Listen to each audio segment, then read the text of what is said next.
Olá, olá, olá, seres conscientes, eu sou Matheus Panta do canal Panta Rei e esse aqui é o Papo Dialético, um podcast para quem ama conversas e controvérsias.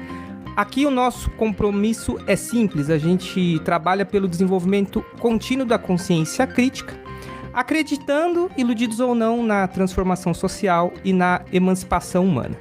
Hoje, no terceiro episódio do podcast Papo Dialético, eu recebo a Thaís de Cerqueira e o Luiz Guilherme. Eles são um casal baiano, são evangélicos e, acreditem ou não, são marxistas. A Thaís é formada em Direito, está graduando em Teologia e o Guilherme é professor de Filosofia e graduando em Ciência da Religião. Então hoje a gente vai falar sobre marxismo evangélico. Será que existe uma contradição? Será que essa não, para muitos, não seria uma mistura meio perigosa? Enfim, a gente vai desenrolar essa conversa. Mas antes, só aquele recadinho importante. O apoio de vocês é importante, né? Ajuda a manter o Papo Dialético no ar. Então a gente tem um Apoia-se, né? Então você pode pesquisar aí, apoia.se, Papo Dialético. Com R$3 você já ajuda a manter o projeto no ar e com R$10 mensais você entra para a nossa comunidade, uma comunidade exclusiva no WhatsApp e ainda você vai poder dar pitaco para os próximos programas, indicar convidados, pedir temas, enfim, a gente está montando uma comunidade lá em torno aí do podcast Papo Dialético. Então, lembrando também que a gente está sempre no canal do YouTube, Papo Dialético Podcast, é só vocês se inscreverem e ativarem o sininho, porque a gente sempre... As gravações são sempre feitas ao vivo, né? Então a gente faz a transmissão gravando o programa e depois o programa fica disponível aí no Spotify e nas outras plataformas de áudio e de podcast. Então, inscrevam-se lá no canal. Sem mais delongas, eu vou chamar aqui a Thaís e o Guilherme. Muito obrigado por vocês terem aceitado o convite. Quem indicou vocês foi o Bruno Reikdal, que já fez algumas lives aqui comigo. Ele teve no programa... Deixa eu mudar aqui para eu ficar virado para vocês aí. Ele teve no episódio passado, ele indicou vocês. E eu falei, nossa, massa, eu já tava acompanhando a Thaís há um tempo. Acho que eu até tinha mandado um alô pra Thaís, mas ela tava numa loucura. A gente falou de fazer mais pra frente, agora deu certo. E o Guilherme, companheiro dela, tá aqui também. Então, assim, valeu mesmo pelo convite. Eu queria que vocês se apresentassem melhor. Já respondesse o seguinte pro pessoal aí. Vocês são evangélicos de berço, né? Nasceram no meio evangélico. Como é que vocês se conheceram, né? Se tornaram companheiros e aonde que o marxismo entra nessa história, né? Como é que o marxismo entra nessa história? E aí depois a gente vai desenrolando a temática, mas acho que o pessoal conhecer melhor vocês seria legal essa apresentação. Quem vai primeiro? Você, por favor. Tá. Quando eu conheci Guilherme, eu já era cristã, ele também. Só que a gente estava numa espécie de transição, assim, de pensamento ideológico, político. Eu me identificava um pouquinho com algumas propostas feministas, mas tinha uma certa resistência ainda com questões de esquerda. E aí eu me dizia um pouco mais liberal, mas ao mesmo tempo flertava com algumas coisas da esquerda. Guilherme, ele já era um grande mix assim, de coisas, porque ele já tinha sido ANCAP. Eu não vou entrar na sua apresentação, não. Mas assim... Temos passados obscuros. É mais fácil um ateu se converter pro cristianismo do que o ANCAP virar marxista, viu, cara? Imagine. No caso, o ANCAP, quando lê, vira marxista. Esse é o caminho natural, né? Verdade. Quando lê de verdade, livro de verdade. Sim. Pois é. Aí... nessa brincadeira a gente se conheceu num grupo que um amigo meu falou pra mim assim, eu tô num grupo cheio de gente que gosta de falar de filosofia e fala de teologia. Eu falei, me bota nesse grupo aí. Aí foi lá que eu conheci ele. Aí a gente começou a sair, começamos a namorar e a gente foi entrando nessa caminhada de se alinhar mais à esquerda como, assim, em conjunto. E foi muito interessante, porque como ele sempre estudou filosofia, agora ele estava mais adquirindo a questão formal do título, mas ele já tinha feito antes filosofia, né? E aí, só que curso livre, enfim. Aí ele me ajudou muito no caminho do que eu gostava de ler, todas as dúvidas que eu tirava. Só que sempre fui cristã também, gostava muito de estudar teologia. E aí a gente conversa muito. Se alguém ouvisse as nossas conversas aqui em casa, ia ficar louco. Assim, todo dia a gente tá debatendo alguma coisa, isso é muito massa. E vendo o cenário que se tornou com Bolsonaro, especialmente a forma como a religião, que para mim é muito cara, porque eu sou cristã desde que eu me entendo por gente. Então, o cristianismo para mim não é uma coisa que tá acessória ao meu ser. Já se tornou um comigo. Então, eu não sei diferenciar onde começa o cristianismo e onde começa a Thaís. Então, eu admito o quanto impacta a minha visão de mundo. Só que a forma como eu vi que as pessoas estavam instrumentalizando a religião para esse ganho político, me deixaram muito inquieta, sabe? Eu falei, poxa, eu preciso fazer alguma coisa. Eu gosto de falar, eu gosto de estudar, vou pegar uma câmera aqui e vou gravar. E foi isso. Aí, Caraca. Na época, acho que eu comecei a gravar lá para 2020. Não, foi. Foi um pouco depois, assim, do governo Bolsonaro. Acho que foi um pouco depois da pandemia, um negócio desse, assim. E aí o pessoal começou a engajar muito nos vídeos e eu via que tinha uma comunidade de cristãos que estavam meio perdidos, precisando de acolhimento, precisando de identificação. Eles falavam assim, poxa, eu não tô conseguindo me identificar com o que tá acontecendo, mas eu também não acho ninguém na minha igreja, na minha comunidade de fé, que seja cristão, de fato, e ao mesmo tempo não feche com toda essa loucura que tá acontecendo. Então, eu recebia muita mensagem dizendo, poxa, te achar é um alívio, eu me sinto muito feliz. Enfim, então foi aí, mais ou menos daí que começou essa grande loucura. Eu tinha parado um tempo, mas agora eu tô voltando. Muito bom, muito legal. Muito bom. E aí? É engraçado que hoje, mais cedo, eu tinha feito uma apresentação lá no canal do Bruno e eu ocultei essa parte do anarcocapitalismo. Obrigado por me expor. Mas, enfim... Esse é meu trabalho. É verdade, eu tive um passado bem problemático, mas o ponto é que, em paralelo a isso, eu acho que eu tive sempre boas referências, porque eu também venho de um contexto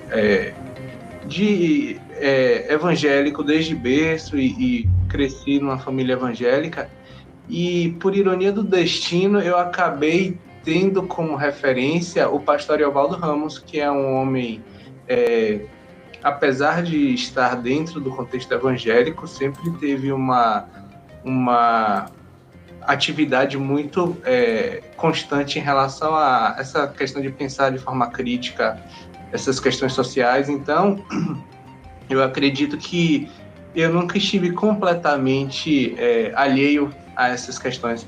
Claro, eu tive fases bem problemáticas, mas eu acredito que tem também um ponto interessante, porque dentro desse contexto hoje de produção de conteúdo, eu percebo que há um aspecto interessante de conseguir identificar em muito o que é essa produção ideológica que a gente consegue notar dentro desses nichos mais bolsonaristas e tudo mais. Então, essa questão de já ter tido contato com livros do Olavo de Carvalho, de outros conspiracionistas, é interessante porque geralmente quando chega algum hater nos comentários questionando e perguntando você já leu pelo menos Olavo de Carvalho? E aí geralmente eu tenho um repertório para discutir e apontar, tanto que eu fiz um vídeo logo no início argumentando isso, que eu não gosto do argumento de que Olavo de Carvalho não é filósofo porque ele não tem um diploma. E aí eu peguei um texto dele que é considerado um clássico, né, que é o Jardim das Aflições, e fui destrinchando, argumentando justamente em cima da questão do rigor filosófico, dos elementos que não estão presentes no texto dele para constituir aquilo enquanto um texto filosófico. Mas o ponto é esse, eu acho que essa caminhada, mesmo tendo todos os seus problemas, trouxe um repertório interessante para hoje conseguir dialogar e discutir dentro dessa bolha conservadora. Então, eu acho que o ponto interessante é esse, que dentro dessa caminhada, eu consigo identificar coisas que eu consigo trazer para o diálogo hoje, e em relação à minha vida hoje, eu acho que Thaís foi muito gentil comigo, porque eu acho que ela, em grande parte, teve uma contribuição para a minha mudança de pensamento e as questões que eu hoje olho para a minha caminhada e percebo um amadurecimento grande, porque eu acredito que o ponto de inflexão foi até uma coisa que eu conversei. Eu desde já peço perdão, porque tem muita coisa que eu já tinha conversado com o Bruno, hoje eu vou repetir, mas é porque meio que são os fatos, né? E eu acredito que o ponto de inflexão na minha vida, de mudança real, foi o meu encontro com Thaís, porque eu sempre digo isso para ela, que o ponto que me atraía numa pessoa era a inteligência. Eu gostava desse papo assim mais abstracional e um papo mais cabeça. E aí eu lembro que quando a gente se conheceu, ela recitou logo de cara. Eu falei assim, poxa, eu gosto muito do Leminski. Ela recitou de cara uma poesia do Leminski. E aí eu fiquei muito chocado, mano. E aí eu lembro que depois disso a gente não parou mais de se falar. E um ponto que eu acho que foi determinante na minha caminhada foi os confrontos, os pontos que Thaís colocou, porque eu acho que isso me amadureceu muito. E aí eu digo isso pra ela, né, que eu só conseguiria me apaixonar por uma pessoa que eu julgasse ser mais inteligente que eu. E eu considero ela uma pessoa infinitamente mais inteligente. E aí, isso é muito bom, porque é aquele prazer de discutir, de estar constantemente sendo desafiado por uma pessoa que você julga ser mais capaz. Isso dá um up, dá um processo de maturação de ideias absurdo, sabe? Então a gente está constantemente discutindo, conversando. Não sai no pau às vezes, não? Não. Não é porque sempre rola uma convergência. A gente discorda, mas sempre rola uma convergência nos pontos mais interessantes, porque, tipo assim, não rola um papo, sei lá, terraplanismo, eu acredito sabe? que ele é mais paciente que eu. Eu sou mais do tipo, quando ele me estressa, eu falo, ai, Guilherme, tá bom. E aí eu desisto, porque eu sou muito impaciente às vezes. E aí, como ele é paciente, ele fica ali, enfim. Mas é isso, eu acho que foi justamente esse ponto que fez com que eu conseguisse identificar a minha mudança e a minha mudança de perspectiva mesmo. Foram esses confrontos proporcionados por essa jovem garota. Legal. Muito bom.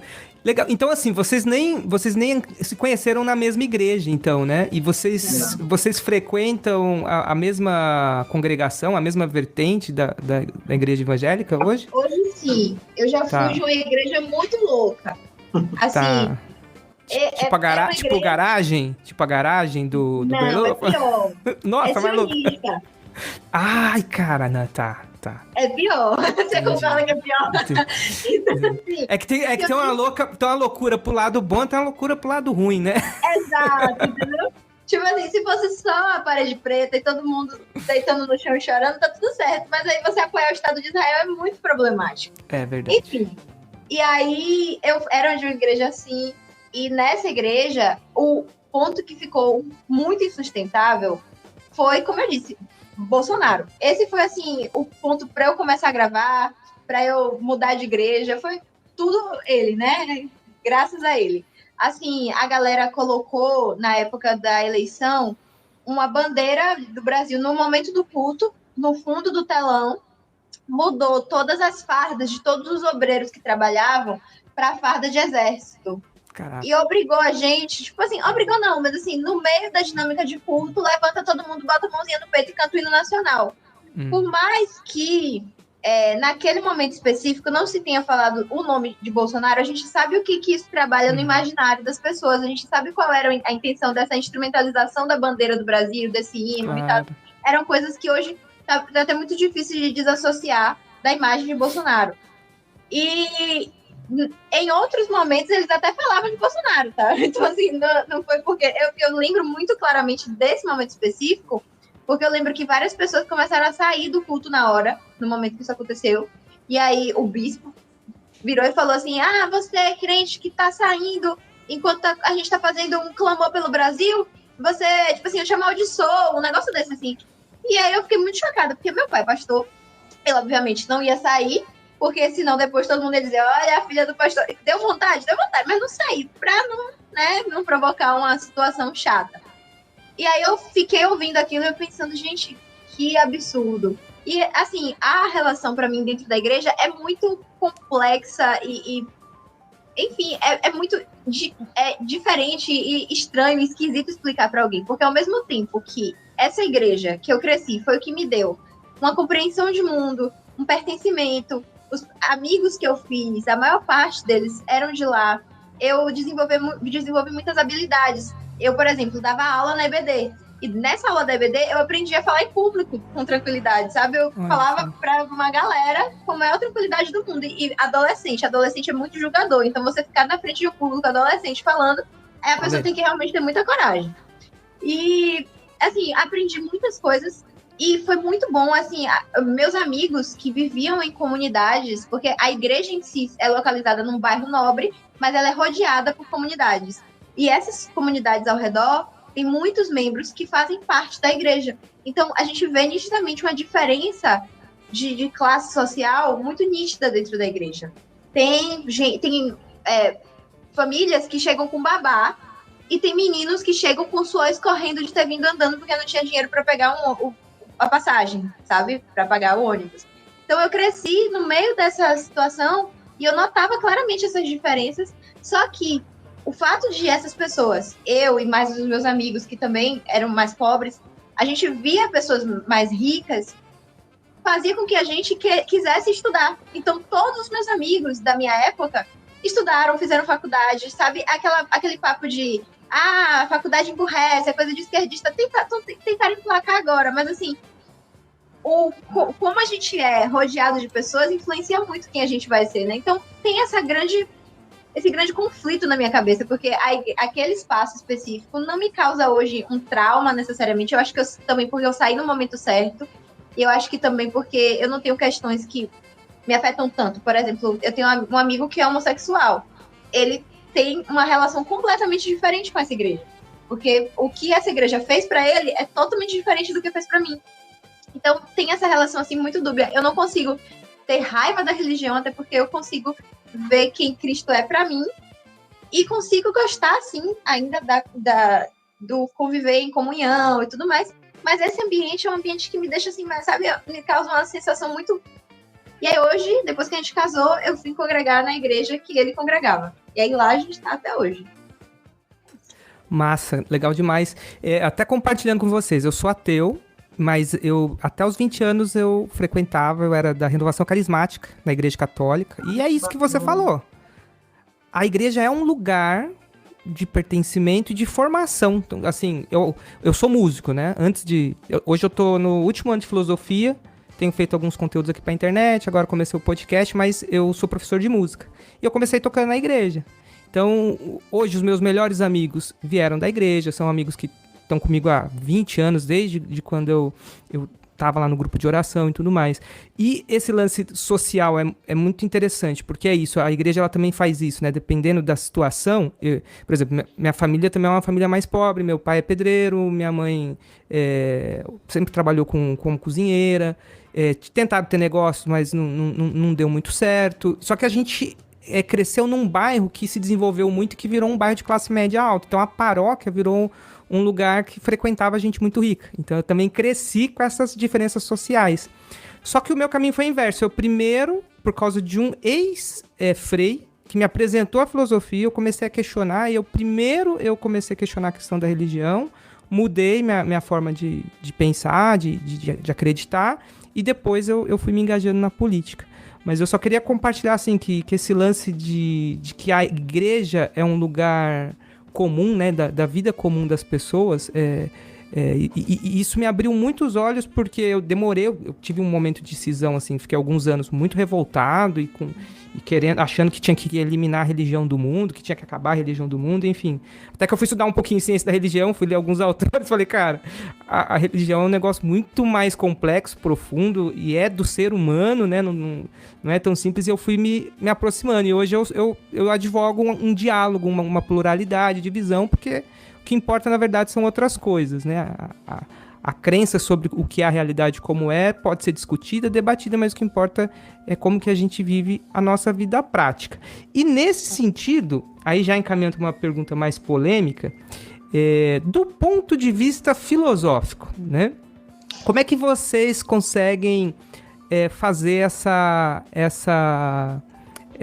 fazer essa conciliação, né? Porque o marxismo, ele parte de uma base materialista, por mais que Marx não vai desenvolver um materialismo de explicar ontologicamente o que é a realidade, mas a gente sabe que a base dele é uma base ateísta, né? Assim, ele vai ter o texto do Ópio do Povo, ele entende que a religião ela só seria superada se a gente superasse as questões da qual a religião surge. Então, filosoficamente, na linha teológica que vocês seguem, como é que vocês conseguem fazer esse diálogo, né?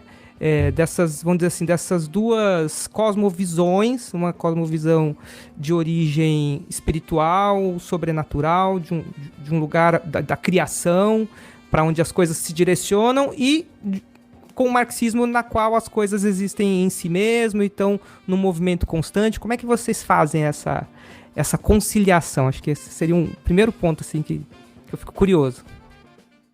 E aí, começa? Pode falar. Bom, em relação ao rigor filosófico,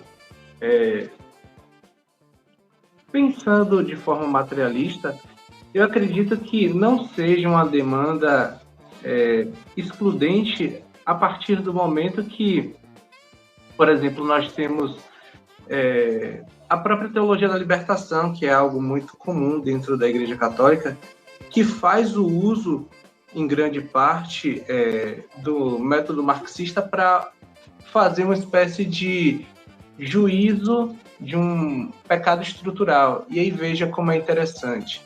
O modo como a teologia católica, teologia de libertação, e aí nós temos toda uma tradição que obviamente foi apagada, né? Mas nós temos uma tradição muito conhecida como o cristianismo de libertação, que foi algo que a gente bateu papo hoje com o Bruno sobre o Michel Louvi. E aí, essa questão é muito interessante porque dentro da teologia da libertação nós temos método, nós temos formas de pensar a realidade e pensar essa base material. Então, é interessante pensar essa relação de exploração dentro do próprio texto bíblico. E aí nós temos uma metáfora que é a questão da libertação, por isso teologia da libertação, dentro do contexto do Êxodo. E aí o Deus libertador, o Deus que viu o seu povo sendo explorado e liberta o povo. Então, isso daí surge como uma espécie de teologia da revolução, mas é uma reflexão muito própria da base material de exploração que causa uma indignação nesse Deus de justiça. Então, você percebe uma base teológica meio que gestando essa indignação. E aí o próprio Marx, ele usa várias metáforas teológicas, e aí, claro, isso daí não para advogar em cima de o materialismo histórico é cristão, mas ele usa várias metáforas bíblicas nesse caso, e aí tem até um livro do Henrique Dussel que ele fala as metáforas teológicas de Marx, pensando como a religião ela está imbricada nessa vida real, nessa vida material. Então, meio que... E aí, voltando para Marx, Marx ele não trabalha a questão da religião enquanto uma necessidade de negação da religião, e aí a gente percebe, eu estava falando isso com o Bruno mais cedo, a gente percebe isso na filosofia do direito de Hegel, quando ele fala que a crítica da religião já está consumada lá no Feuerbach, e aí ele só avança. E eu penso muito o marxismo enquanto um método de leitura da realidade, de pensar as relações sociais e econômicas, pensar a exploração. E é interessante porque o Marx ele não se propõe em extinguir ou abolir a religião. Ele pensa a religião como um fator que ocasionalmente pode desaparecer ou não, tanto faz, mas o ponto é esse, e aí eu falei isso com o Bruno mais cedo, porque é interessante que dentro da religião, hoje, você tem uma espécie de pavor, de pânico moral muito grande em torno do marxismo. Porém, Marx em nenhum momento propõe a destruição ou a perseguição da religião. E aí nós temos outras correntes filosóficas, como a gente conversou mais cedo, sobre a reflexão em relação à religião, como o próprio positivismo, as críticas que o Nietzsche faz à religião, E isso não é nenhum paradigma, não é nenhum problema. Os religiosos passam despercebido, passam batido por isso. Se você se intitular um Nietzscheano, muito provavelmente nenhum pastor vai se incomodar com isso. E é interessante pensar isso por quê? Porque a questão, o paradigma marxista, ele incomoda não por causa de uma negação ou de um combate metafísico. Ele incomoda justamente por causa desse questionar da estrutura, dessa base material capitalista. E é aí que reside o problema. Percebe que o paradigma não é... E aí você percebe que isso está implícito na pergunta quando você escuta isso de um religioso. O paradigma não é: você está disposto a negociar o elemento transcendente, o metafísico? Não. Você está disposto a receber todo tipo de perseguição diante dessa luta e dessa tentativa de transformar e modificar e extinguir essa base material de produção capitalista? Porque é isso que está em jogo. Não é se futuramente a religião vai deixar de fazer sentido, não. O ponto é esse. Está disposto a entrar nessa luta e ser perseguido e ser destruído ocasionalmente? Então, eu acho que é esse o paradigma que a gente percebe hoje dentro do ambiente mais conservador da religião.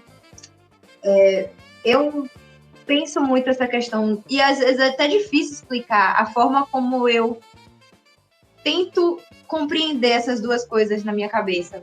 Porque eu compreendo, dentro das críticas do que Marx falava acerca de religião, uma coisa que eu tento fazer, que é a crítica da instrumentalização da religião como um projeto ideológico. E quando ele fala sobre o duplo caráter da religião, que ela pode servir como um caráter de alienar, ou pode servir como uma forma também de revolução. E ela pode, de fato. Acho que o cristianismo foi a religião que foi mais usada por um lado e pelo outro, para o bem e para o mal, ao longo da história. A gente vê, e assim, como cristã, para mim, essencial reconhecer todos os problemas que o cristianismo trouxe. Por isso que quando eu vejo um ateu criticando a religião, eu paro para escutar. Quando eu vejo uma pessoa da comunidade LGBT criticando a religião, eu paro para escutar, porque eu quero entender de onde vem, onde é a raiz daquele problema. Muitas vezes a pessoa ela foi atingida ou machucada por aquela religião. E pode ter sido o caso, porque o cristianismo ele é usado dessa forma. E está sendo usado hoje em dia. Então, a questão que Marx ressalta sobre o duplo caráter da religião me mostra justamente isso, que a minha religião específica, ela pode ser utilizada como esse instrumento que pode ser para o mal ou pode ser para o bem. E desde a época de Jesus, ele já fazia críticas. O próprio Jesus fazia críticas à religiosidade exagerada, à religiosidade e ao legalismo que suplantava vidas humanas. Quando ele vai curar uma pessoa, chegam para ele e falam, mas a lei do sábado, ele fala, a lei do sábado, você está preocupado com a lei do sábado? Tem uma pessoa aqui precisando ser curada, você está preocupado com a lei, sabe? Então, Jesus ele já mostrava essa indignação e a religião que ele mesmo instituiu, né? Imagina. Então, assim, eu acho que o cristianismo, ele tem um caráter transcendente, e isso é importante, só que uma coisa que me mata é quando eu vejo um cristão falando assim, e já comentaram isso no meu perfil algumas vezes, não foi uma vez só que eu ouvi. Nosso trabalho enquanto cristãos não é superar o capitalismo, é lutar contra o pecado. Aí eu te pergunto, mas a exploração não é um pecado? Quando você deixa as pessoas vivendo numa condição de quase escravidão, não é pecado? O que determinados empresários estão fazendo não é pecado? O que é pecado para você? O pecado ele é só uma coisa abstrata, genérica? Não, a gente precisa dar nome aos bois. O pecado de hoje, que a gente está vivendo no dia a dia, é a exploração capitalista. Você chega em qualquer metrô, é absurdo ver o quanto tem mães com bebês de colo sendo empurradas numa multidão. Isso é normal? Isso não é pecado? A forma como a nossa estrutura social está moldada para favorecer uns infinitamente e outros explorar a ponto de matar essas pessoas, isso não é errado? Isso é errado. Então, assim, na minha cabeça, é tão simples como eu quero uma resposta transcendente, porque se for só isso aqui, eu enlouqueço. Contudo, se a minha religião, a minha resposta para o mundo, né, o meu servir a Cristo, ele é meramente abstrato para um futuro que pode ser que eu morra e não veja Jesus voltando, Se é só para isso que essa minha religião serve, então antes de que ela não exista. A minha religião, ela precisa ser uma religião ativa, que gera resultados, que gera frutos, sabe? É assim que eu enxergo. Então, se a minha religião, ela não serve para provocar mudanças reais no mundo, ou pelo menos tecer críticas contundentes. Porque eu não digo aqui, nossa, nós somos os maiores revolucionários, porque a gente está na internet aqui, conversando com um tablet. Não estou dizendo que isso aqui é trabalho de base. Eu estou falando de, no mínimo, fornecer críticas contundentes e não ficar no sentido estático, omissa, não ficar omissa diante de determinados problemas. E aí entra um segundo ponto, que é a questão da destruição sistemática que o cristianismo, e na verdade nem o cristianismo, assim, líderes evangélicos têm feito do estudo, do academicismo, do medo dos livros, medo de estudar, medo de questionar. A gente, é por isso que eu disse, a nossa religião pode ser usada para muita coisa, inclusive para esse medo. A gente viu isso na Idade Média, chegando falando, olha, se você falar tal coisa, você vai perder a fé. Sendo que no contexto bíblico, a fé é uma coisa que vem de Deus. A Bíblia diz que a fé vem de Deus. Se a fé vem de Deus, como é que você vai perder ela estudando? Se você perdeu ela estudando, porque ela não era fé, ela era convencimento. Se a fé é uma coisa, de fato, espiritual, transcendente, é uma coisa que não consegue ser explicada, não consegue ser engarrafada e vendida. Você não consegue colocar fé na cabeça de uma criança. Você pode pegar uma criança, se eu tivesse um filho com o Guilherme, a gente poderia, sei lá, levar ele para a igreja. Aí essa criança ia crescer no ambiente da igreja, ia assimilar toda aquela linguagem religiosa, mas isso não é ter fé. Fé é uma coisa muito individual. E você não consegue convencer alguém a ter fé. Você pode falar e essa pessoa pode acreditar nisso ou não. Então, as pessoas têm medo, e aí eu sempre paro, eu fiz até um vídeo que no final eu falo para as pessoas, assim, uma reflexão aberta. Eu falo, olha, se você tem medo de se questionar, você provavelmente não crê. Porque a crença, ela independe. Ela, na verdade, deve ser questionada. Na minha compreensão, eu acredito que a minha crença, ela só foi fortalecida quando eu questionei muito mais, quando eu compreendi muito mais determinadas dúvidas. Enquanto eu era ensinada a me calar, a não questionar, na verdade, a fé ia, sabe, apagando pouco a pouco. Então, é isso. É isso. Muito bom, muito bom. Nossa, veio vindo tantas coisas, mas eu não sei nem se eu vou conseguir organizar aqui. Peraí, deixa eu tentar organizar algumas questões. Primeiro, talvez, ouvindo vocês falar, me parece que o maior problema da religião não é a religião em si, mas é a institucionalização da religião enquanto forma de poder. Nem a institucionalização, porque aonde tem grupo de pessoas, você vai formando, a instituição ela vai brotar de algum jeito, mas quando essa instituição ela passa a ser um ator dominante na vida das pessoas, né? De dizer como as pessoas têm que viver e dizer, inclusive, advogar como verdades questões transcendentes, que é uma questão, como você disse, de fé, né? Individual, onde a experiência da pessoa é que vai... Não vou dizer que é como você falou, ela não vai decidir, né? Mas a experiência dela é que ela vai acreditar ou não, ela vai estar convicta daquilo ou não. Então, assim, quando o Guilherme estava falando, eu lembrei de um livro que eu li, que é de um pesquisador que já teve aqui no canal, inclusive, ai, meu Deus, esqueci o nome dele. Acho que é o Ricardo. André? Não, ele escreve sobre... Caramba, cara, esqueci mesmo o nome dele. Cadê o livro dele aqui? Bom, daqui a pouco eu vou lembrar. Ele já veio umas 2 vezes aqui no canal. Ele escreveu um livro sobre o espectro do ateísmo. E ele... Qual que era a ideia dele? Era narrar nos diversos períodos históricos como o conceito de ateísmo era pensado, era utilizado, né, pelas formas de poder dominantes que em todos os tempos estavam ligados à questão das crenças religiosas, das instituições religiosas. E ele mostra uma grande guerra, principalmente ali no século XIX, uma grande guerra da igreja contra a maçonaria, primeiro, que eles começam a fazer muitos documentos por causa da modernidade, né?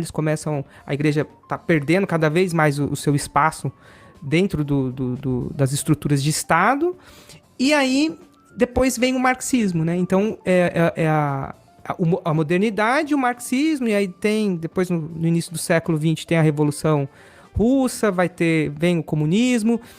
Assim, e aí você falou dessa questão, né? Que a gente consegue, então, dialogar os dois campos, né? Uma questão transcendente, outra questão da vida prática. Uma coisa não precisa anular a outra, nem Marx mesmo propôs isso.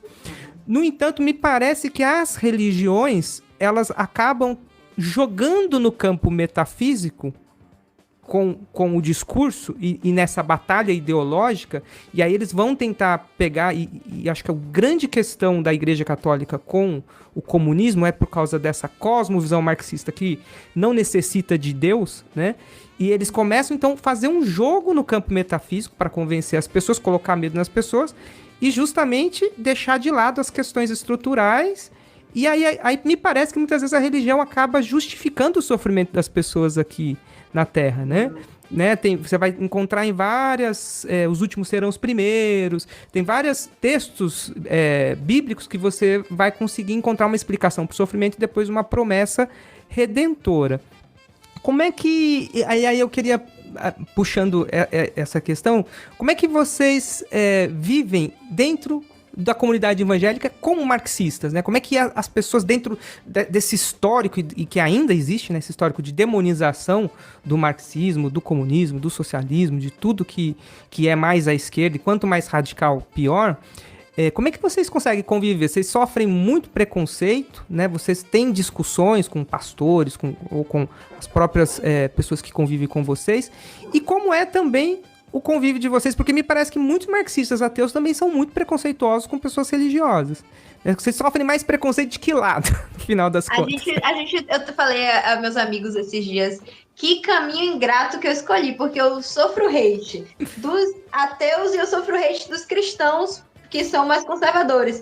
Um dia desses mesmo foi um comentário de um ateu engraçado, porque eu falei, gente, meu perfil, eu falo sobre política, eu também falo sobre religião. Então, quando eu falo sobre religião e não te interessar, faça um vídeo. Aí um menino ateu comentou assim, eu falei sobre cristianismo, ele falou assim, por que você tá debatendo sobre mitologia? Aí eu dei muita risada, eu fiquei tipo, eu já avisei que o meu perfil é sobre isso. Você tem vários aí outros que não tem essa análise.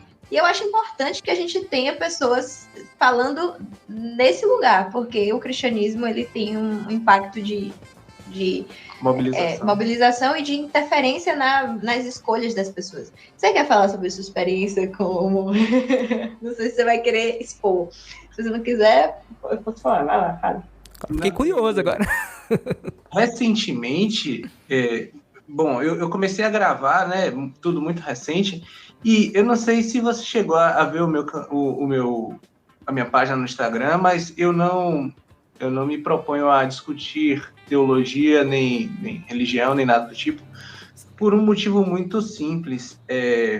Eu acredito que a discussão e toda essa produção de conhecimento, ela passa por uma via que precisa ser minimamente acadêmica, é uma coisa minimamente séria, com rigor, tudo mais, sabe? Inclusive, foi até a motivação que me fez querer gravar, porque, por exemplo, sei lá, eu vi um vídeo de um pastor falando, Marx falou tal e tal coisa, e aí você para e pensa, poxa, Marx não falou isso, nem faz sentido com a gramática marxiana esse termo que ele usou.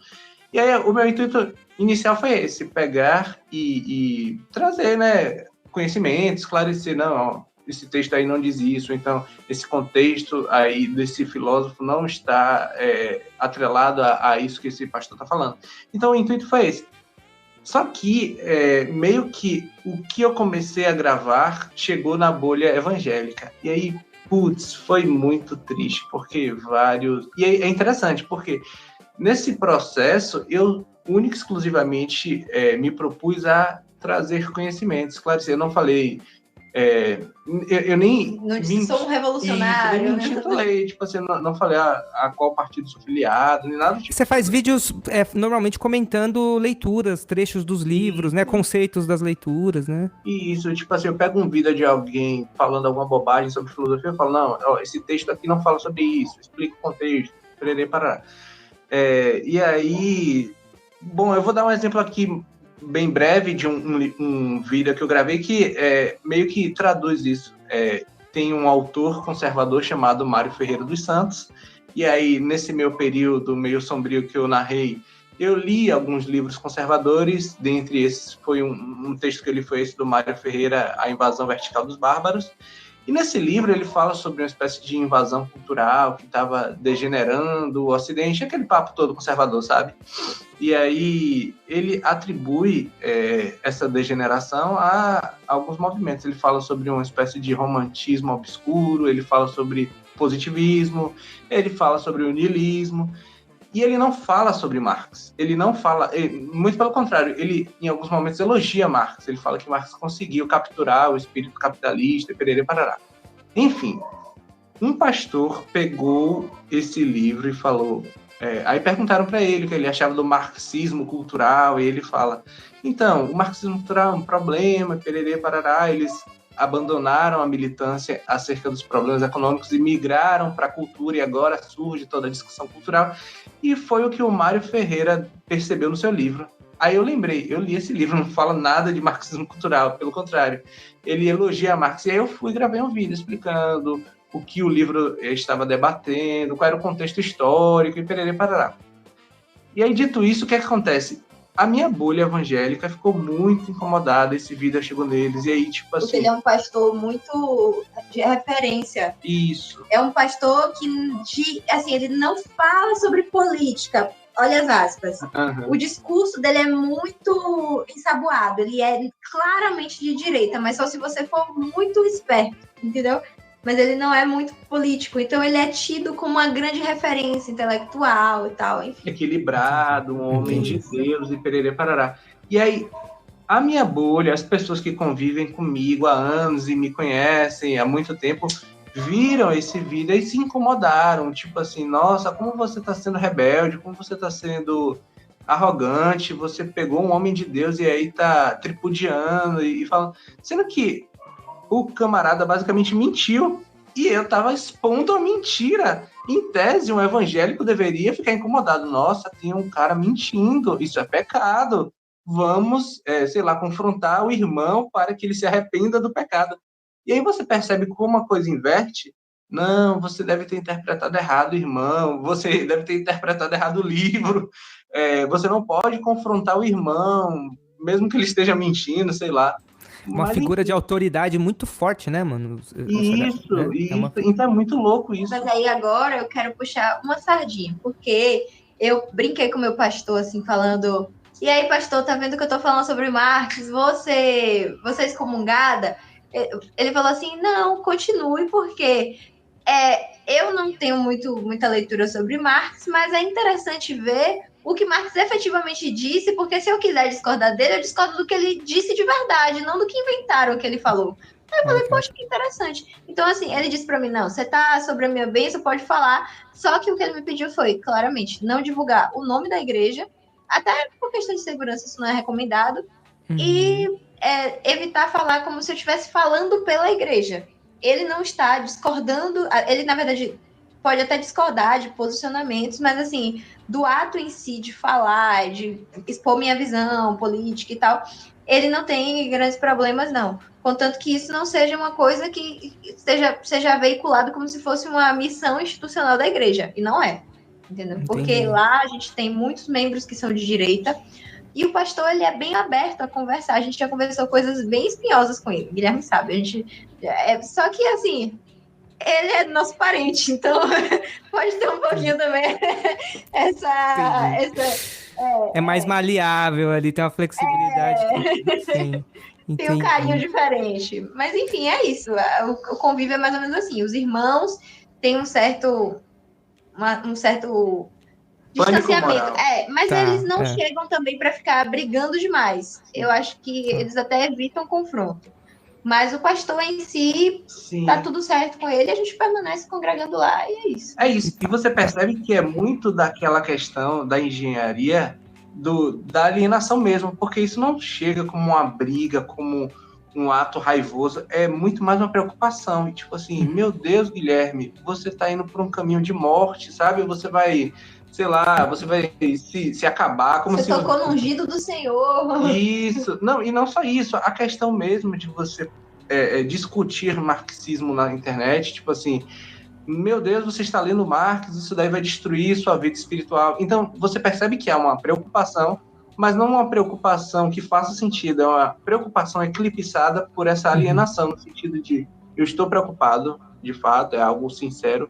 No entanto, é uma preocupação que não faz sentido. Por quê? Porque é uma preocupação que não está fundamentada nos fatos, está fundamentada numa crença que aí vem sendo introjetada, como a gente conhece esse projeto de alienação por meio da mídia, perere parará. Sim, sim. É um cuidado mesmo baseado naquilo, e eu vivo isso até hoje com a minha família, né? A minha família acha que eu estou sendo enganado por um caminho do mal, assim, né?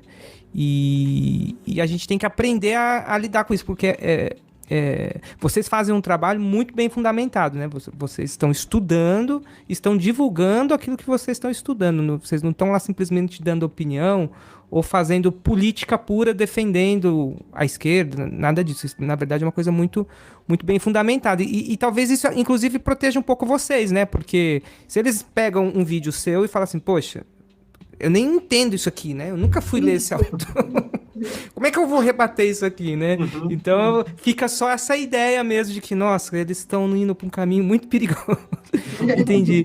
Então, deixa eu só trazer um pessoal aqui que fez uns comentários. O Gabriel Rochelle, né, que teve lá no Bruno, na sua live com o Bruno, falou que o papo lá foi muito bom, né? Que isso aqui também ia ser massa. O Leonardo comentou sobre aquilo que a gente falou a reforma buscou dar acesso às escrituras, mas hoje muitos usam a fé para impedir a reflexão e estudo, pregando medo e obediência cega sob a ameaça do inferno. É isso aí que a gente já estava falando. E aí eu queria partir por uma seguinte temática. Como é que vocês pensam o marxismo, o conceito de marxismo cultural? Eu acho que tem um lado do marxismo cultural que é o lado que é vendido, né? Como os católicos têm um cara, não sei se vocês conhecem, o padre Paulo Ricardo. Paulo Ricardo. Um cara que amigão do falecido Olavo. Então, assim, tem um lado, mas eu sempre também, assim, eu nunca fui estudar o que eu conheço de Gramsci é muito pouco, assim, recortes e tal, nunca fui estudar a fundo, mas me parece que, embora eles vendam com alarde, o marxismo cultural, e aí vocês me corrijam dentro do que vocês entendem, me parece que em parte uma realidade, né? Porque a luta pela hegemonia cultural também ela acontece, né? Assim, a gente está tentando disputar espaços, a gente está tentando disputar consciências com uma base material e uma proposta prática de organização da sociedade sobre as teorias que vão norteando aí o marxismo. Mas não existe mesmo, então, de certa forma, o marxismo cultural? Porque às vezes eu vejo as pessoas falando contra aqueles que fazem um tipo de propaganda sobre o marxismo cultural como se fosse uma grande baboseira. Mas, na prática, os marxistas eles estão ocupando os espaços. E isso também não é disputar a cultura? Como é que vocês pensam isso? Pronto, ótimo. Inclusive, se fizer sentido, a gente já pode até falar do e-book, porque esse tema é tão caro que eu resolvi escrever. Eu pensei, poxa, eu vou começar a fazer alguns vídeos reagindo a isso que vem se convencionando como marxismo cultural. Só que eu comecei a elaborar vídeos tão complexos, com citação, indo atrás e pegando livro, não sei o que eu pensei, poxa, dá para virar um e-book, porque tá bem elaborado esse texto. Eu vou botar na tela aqui. Como é que o pessoal faz para encontrar esse e-book? Ele ainda não está pronto. Eu tô terminando. Na verdade, eu estou só pegando. Eu pedi para uma pessoa fazer a apresentação, outra pessoa para fazer o prefácio, e assim que eu concluir, eu vou divulgar lá na página do Instagram e perere parará. Tá. Mas ele já tá quase todo escrito, então agora é mais a partir... Tá. E aí, se você observar os capítulos no sumário, ele é dividido em tópicos que dizem respeito a essa discussão entre evangélicos. Então, por exemplo, o primeiro capítulo é o nosso bom e velho pastor Silas Malafaia, falando sobre o marxismo na entrevista, ele fala sobre o marxismo cultural. Aí nós temos um canal no YouTube muito famoso chamado Jesus Cup, que também tem um rapaz falando sobre marxismo cultural. Nós temos um pastor também que tem surgido aí com muita força na internet, chamado Tassos Licurgo, que também usa esse termo marxismo cultural. Temos um pastor também famoso chamado Nick Moretti, no 4º capítulo, falando sobre o marxismo cultural. Nós temos um pastor muito famoso, acho que você já deve ter visto alguma coisa dele, que ele vira e mexe, está em polêmica, que se chama Pastor Iago Martins. Aí eu dediquei já fiz vídeo já reagindo. Sim. Isso, então você já imagina, né? Já. Então, o capítulo 5 e 6 são capítulos dedicados a ele, e o 7º é esse capítulo que eu comentei contigo sobre esse pastor que fala sobre um livro, mas o livro não fala nada de marxismo cultural. É um pastor chamado Jonas Madureira, e ele fala sobre um livro do Mário Ferreira dos Santos. Esse livro não fala, e aí ele traz também o Gramsci para a conversa, e fala sobre essa questão do marxismo cultural. Mas fato é que existe, de fato, um trabalho, um debate grande em torno do conceito de cultura e marxismo. Tanto que tem um texto que eu usei ele amplamente nesse trabalho, que é o autor se chama Celso Frederico. Ele é um professor do Departamento de Sociologia da USP, e ele pesquisa a relação entre marxismo e cultura. E, de fato, existe uma longa literatura acerca do marxismo e da cultura. Só que o ponto é que a produção dessa literatura, ela gira em torno do seguinte paradigma: a cultura é hegemônica, e aí palavras do Gramsci, né? Partindo do pressuposto gramsciano.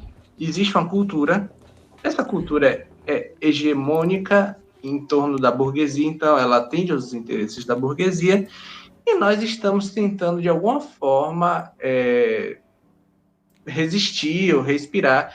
E aí o ponto é esse, que por mais que a classe trabalhadora, por mais que nós consigamos dialogar e nos identificar com essas demandas e entender que realmente há uma exploração, você percebe que a ideologia e essa hegemonia ideológica, ela está constantemente eclipsando a nossa leitura da realidade.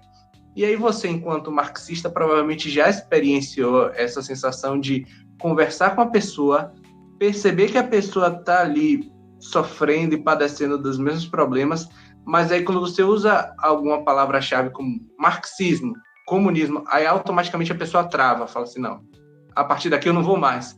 É muito louco essa sensação, que é justamente essa hegemonia ideológica. Eu estava ouvindo uma palestra de um amigo, e aí já deixo até recomendação, se você quiser convidá-lo. Ele é um cara muito da hora, se chama Jonathan Nigger, e ele pesquisa o Althusser, e ele pesquisa essa questão da ideologia em Althusser. E aí ele estava fazendo uma fala na minha antiga faculdade, eu fui lá assisti-lo, ele estava fazendo uma fala justamente sobre isso, sobre a relação entre cultura, marxismo e democracia. E enquanto ele falava sobre o modo de produção capitalista, exploração, pererê, parará, as pessoas estavam se identificando, e o pessoal estava curtindo e bem apreensivo e prestando atenção na fala dele. Só que a partir do momento que ele usou o termo marxismo, automaticamente as pessoas começaram a se incomodar, a se mexer na cadeira, e começaram a sair. Então você percebe o desconforto, e isso tudo produto dessa hegemonia cultural. Então, o ponto do marxismo cultural não tem a ver com essa questão, e aí o ponto que eu trago em relação a questionar esse termo, não tem a ver com o que de fato é essa literatura que tenta pensar a relação entre marxismo e cultura, essa disputa, essas narrativas, essa questão de entender que existe uma ideologia burguesa que atravessa todos os meios de produção, a produção cultural e pererê parará, que foi amplamente discutida pelo Adorno. Não é disso que nós estamos falando. Nós estamos falando desse pânico moral que consegue capturar a pessoa nesse ambiente pré-teórico, onde a pessoa não consegue nem ouvir o que você tem a dizer, justamente porque já existe esse gatilho de a pessoa ouve a palavra marxismo e automaticamente se blinda contra você, se trava. Então, esse é o ponto, porque não poucas vezes, quando você ouvir alguma pessoa conservadora ou algum pastor falando o termo marxismo cultural, ela automaticamente estará trazendo toda essa narrativa de fake news, de construção imaginária, de pânico moral, e não de fato discutindo o que é de fato a produção e essa literatura de autores como Gramsci, como Althusser, como... E sempre vem também aliado com a ideia de pretensa neutralidade, né, ideológica. Como se todo o lado do que eles chamam de progressista, woke, tudo isso fosse muito ideológico. Tudo isso fosse marxismo. Inclusive, uma vez eu vi... Brasil Paralelo faz isso, né? Isso, como se tudo fosse... Todo esse lado fosse woke, fosse identitário, fosse ideológico, e eles não. Eles são a parte neutra da história. Simplesmente porque você está do lado dominante. Então, se você está do lado dominante, que detém a mídia, que detém todos os meios de produção, você detém tudo, é óbvio que você vai querer soar como a parte neutra, porque você não quer ser questionado. Então, qualquer coisa que fuja minimamente dessa ideia de normalidade comum, eles vão dizer que é identitário, que é esquisito, que é estranho, vai apelar para o absurdo e vai fazer normalmente pegar os exemplos mais absurdos mesmo. Assim, e você vai ter gente na esquerda falando groselha a ponto de você pensar assim, poxa, por que você está falando? Você está prejudicando o trabalho que eu estou fazendo. Eu imagino que você já deve ter sentido isso. A gente já viu, esses dias eu estava vendo um mini pessoas se degladiando dentro da comunidade trans, porque agora está tendo determinadas discussões entre eles, que eu não posso opinar acerca deles, mas assim, tem muitas questões que estão gerando problemas. Eu vi mulheres trans, por exemplo, comentando no perfil de uma outra, falando assim, poxa, o que você está fazendo está prejudicando o meu reconhecimento enquanto mulher trans na sociedade. Então, assim, a gente tem críticas dentro do próprio movimento. Aí o que é que o Brasil Paralelo, como você citou, faz? Pega uma pessoa que falou uma coisa que para eles é absurda e que nem toda a esquerda concorda e vai falar assim, ó, isso aqui é o projeto da esquerda. Isso aqui é o que a esquerda quer pro Brasil. Generaliza o rolê, né? Exato. E às vezes é uma coisa que o próprio movimento LGBT, por exemplo, não concordaria. Tem discordâncias. Vou falar aqui de uma área que eu acho que é mais, que toca mais a mim, que é a questão daquela menina que desenvolveu o conceito de parditude. Ela, no início, já me causava certo desconforto nos posicionamentos dela. Mas, assim, recentemente, ela meio que tá passando por uma onda de cancelamentos e porque ela resolveu demonstrar abertamente que ela é feminista radical e não reconhece mulheres trans. Então, assim, a gente vai pegar essa pessoa e dizer assim, ela representa toda a esquerda? Não. Ela claramente não tem um pensamento à direita, mas tem muitas coisas que a direita concordaria. Inclusive, eu vi muitas meninas de direita no perfil dela concordando com os posicionamentos dela acerca de mulheres trans. Então, assim, é muito louco, porque o que eles fazem é normalmente um cabo de guerra, né? E, na verdade, para eles faz todo sentido entrar em desespero e tentar manipular pessoas, porque eles têm muito a perder. Eles têm muito a perder. Se eles têm o domínio, se eles são bilionários, se eles detêm... Poxa, olha a amplitude da diferença do alcance dos canais de comunicação. Do lado da esquerda, eu acho que hoje, talvez, o ICL é o maior canal assim, de comunicação da esquerda. Só que a plataforma de cursos tem um preço que não é tão acessível comparado ao Brasil Paralelo, que é R$10. Então, assim, por que eles conseguem fazer a R$10? Porque quem está financiando...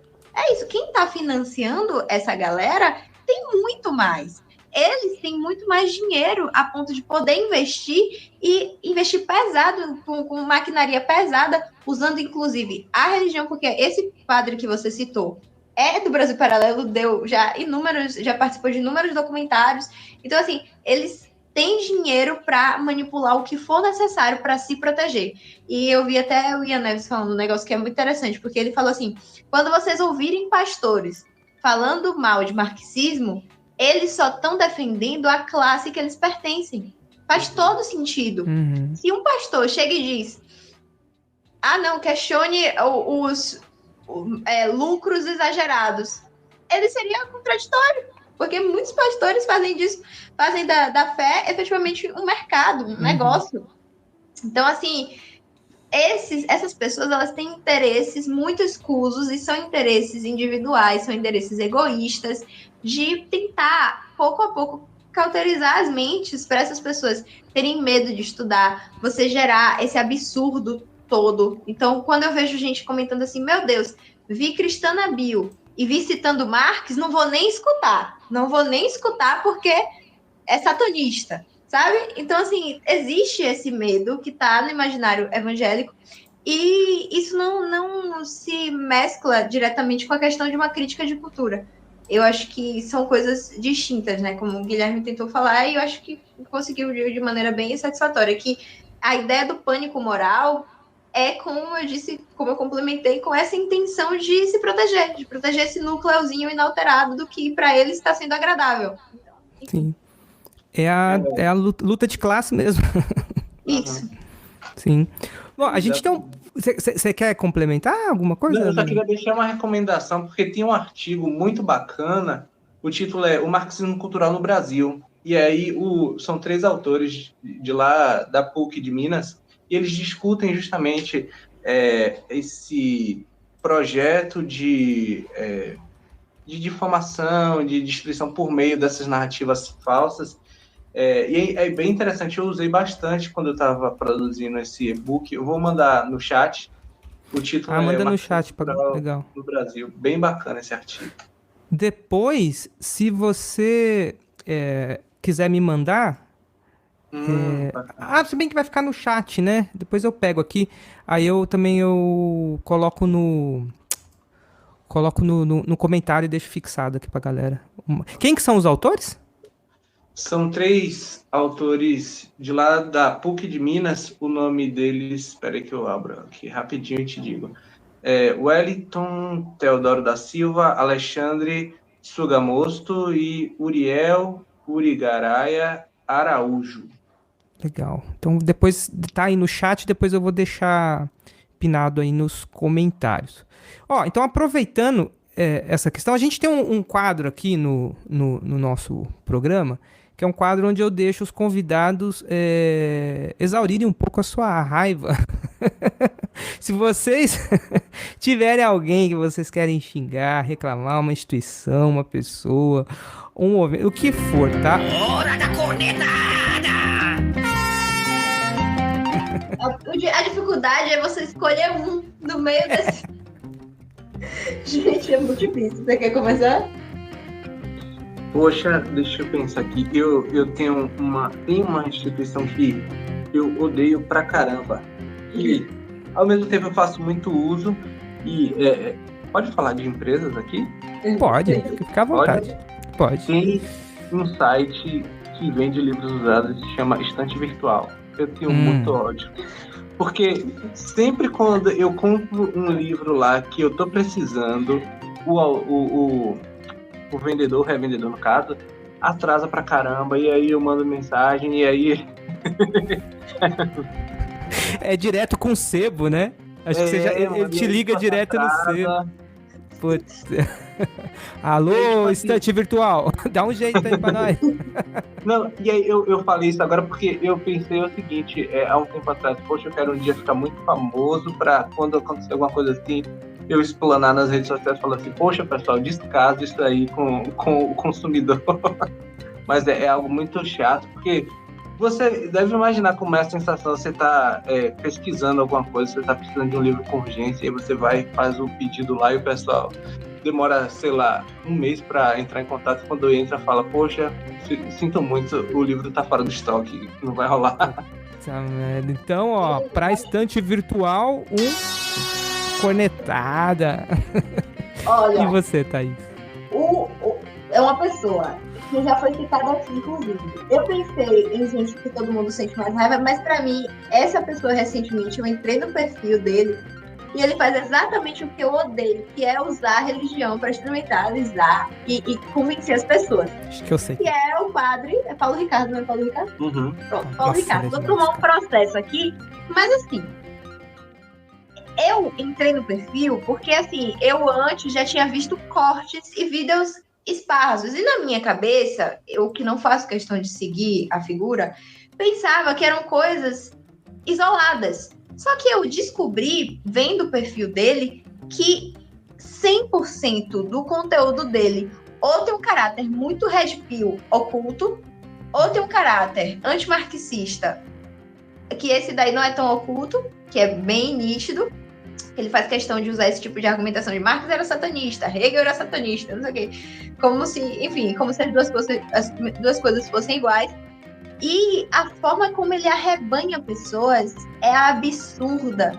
E principalmente porque o catolicismo tem uma coisa que, em partes, eu admiro e em partes gera um problema. A parte que eu admiro é a questão de ter uma certa unidade e uniformidade de raciocínio. Não é uma grande loucura igual ao protestantismo, que eu sigo, que você vai ter gente rodando numa outra, você vai ter gente roubando, é ótimo, cobrando 15 mil para ir na fazenda, enfim, vocês entenderam o porquê do roubando, né? Tá no bolo. Exato, então você vai ter essa grande mistura. Só que no catolicismo você tem um pensamento mais uniforme. Só que isso se torna perigoso porque as pessoas elas acabam se enveredando por um caminho de não poder questionar e confundir como se tudo fosse infalibilidade no conceito dogmático da coisa. Eu não sou católica, mas assim, eu gosto de estudar teologia católica e vou me arriscar a falar um pouco aqui sobre o que me incomoda nesse ponto.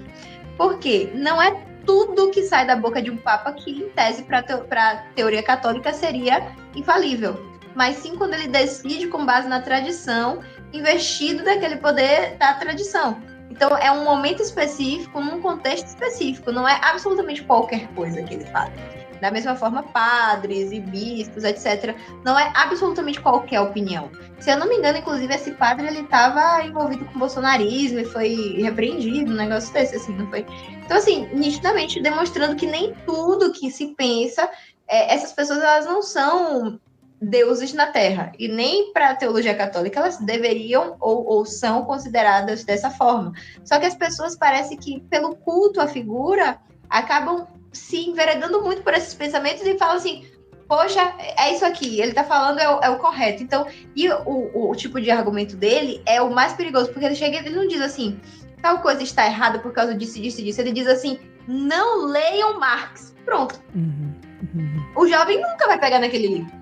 Então, minha cornetada vai para Padre Paulo Ricardo. Padre Ricardo, e eu vou complementar. Ele tem um discurso da verdade pela verdade, né? Ele sempre se coloca assim, tá todo mundo burro, todo mundo perdido, ninguém consegue enxergar a verdade que os católicos enxergaram. Então, assim, é um discurso de medo mesmo que ele faz. Então, Padre Paulo Ricardo, tome-lhe a cornetada.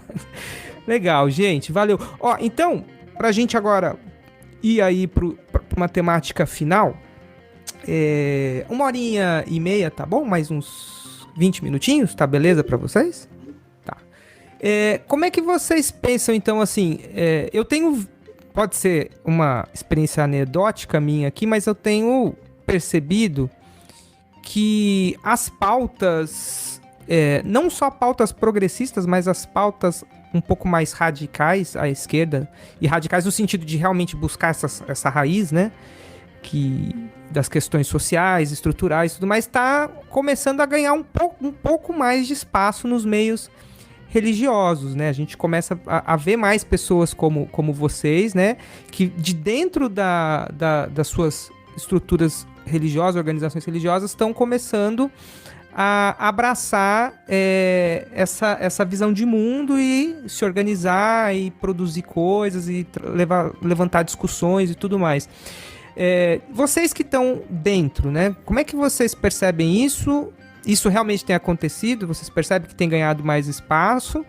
E vocês sentem que tem algum... A gente pode ficar um pouco esperançoso, assim, para a próxima década, vamos colocar assim, para ser um pouco mais realistas? Ou vocês acham que realmente a disputa ainda ela é muito... Está muito desequilibrada, né? Que nem a Thaís já falou das questões do poder que o outro lado tem, né? Principalmente, eles têm o capital, né? Convenhamos. Então, como é que vocês enxergam isso? Eu vejo de forma desesperançosa. Você vê com esperança? Mais ou menos. Então comece você. E aí eu falo sobre... Não, começa você, pô. Vamos terminar com um pouco de esperança. Joga o balde de água fria, depois a Thaís dá uma acalmada no nosso coração. Cara, Esse pai que não vai ser, né? Mas tudo bem. eu vejo de forma desesperançosa por um motivo bem simples. Eu percebo que há uma problematização, de fato, com questões, questões raciais, com questões de sexualidade. Há, de fato, uma problematização e uma discussão hoje que não existia. No entanto, para que houvesse uma esperança, eu acho que precisaria ter um direcionamento, uma organização, de fato. As pessoas dentro do ambiente religioso precisariam conseguir furar a bolha de pensar só demandas emergentes e compreender a estrutura do problema, e estrutura, digo, capitalismo. Então eu percebo que há ainda uma espécie de barreira a ser vencida. Talvez, futuramente, a partir de um trabalho de base e discussões e uma multiplicação de pessoas religiosas pensando questões críticas acerca do capitalismo, isso possa mudar. Mas no atual momento, e aí eu falo isso de uma forma muito localizada dentro do meu contexto, eu acho que ainda há essa barreira a ser vencida. Essa questão de se organizar, de pensar criticamente o capitalismo, de pensar questões que de fato são estruturais, para aí sim a gente conseguir ver um horizonte de esperança e de mudança. Eu acredito que ao longo da história a gente vê, né, avanços e ao mesmo tempo determinadas reações a esses avanços. E às vezes isso pode acontecer de uma forma muito positiva e às vezes de uma forma muito negativa. Para nossa sorte, o absurdo que foi Bolsonaro gerou uma reação que foi o estranhamento de alguns evangélicos que fechariam muito com pautas conservadoras, só que ele esticou tanto a corda que algumas pessoas falaram, peraí, isso aí não tá tão... Por exemplo, da pandemia, sabe? A pandemia levou uma quantidade absurda de familiares. Isso. E essas pessoas, elas sabiam que era impossível justificar o que ele estava fazendo, principalmente porque essas pessoas tiveram pessoas que elas amavam, que elas perderam. Eu, por exemplo, perdi minha avó na pandemia. Semanas ou meses, um mês antes de a vacina ser comprada. Então, assim, eu fui uma das vítimas do negacionismo, do pânico moral que o Bolsonaro criou e da politização que ele fez de uma crise sanitária. Então, por que eu estou dizendo isso? Agora a gente está vendo isso acontecendo com vários movimentos. A gente viu o feminismo avançando e conseguindo algumas pautas. Ao mesmo tempo, a gente está vendo o movimento Red Pill avançando também e arrebanhando principalmente cabeças de meninos, que vão ser os futuros homens. Isso é muito perigoso. Então, por que eu citei Bolsonaro? Para nossa sorte, ele é um inútil em tudo que ele tenta fazer e não consegue, porque ele tentou dar um golpe e não conseguiu. Isso, graças a Deus, fez com que as pessoas acordassem, algumas delas, e tentassem, enxergar de uma forma diferente, tanto o cenário político quanto a religião em si. Só que o que não pode acontecer? A gente não pode perder esse momento e deixar essas pessoas serem novamente captadas, porque esse movimento ele é muito singelo. Existem mentes que são facilmente cooptadas, principalmente se elas têm pessoas de autoridade muito fortes ao redor delas. Então, a gente precisa tentar, ao máximo, trazer ensino para essas pessoas. E é o que eu e o Guilherme está tentando fazer. A gente já conversou sobre, a gente pretende desenvolver, a gente está esperando ter um pouco mais de dinheiro, mas assim, a gente pretende desenvolver curso com plataforma, sabe, direcionado. Não. Eu estou tentando fazer um clube do livro, só que eu sinto que tudo que é gratuito tem pouca aderência. Então, eu tentei fazer a ideia do gratuito porque eu quero democratizar conhecimento.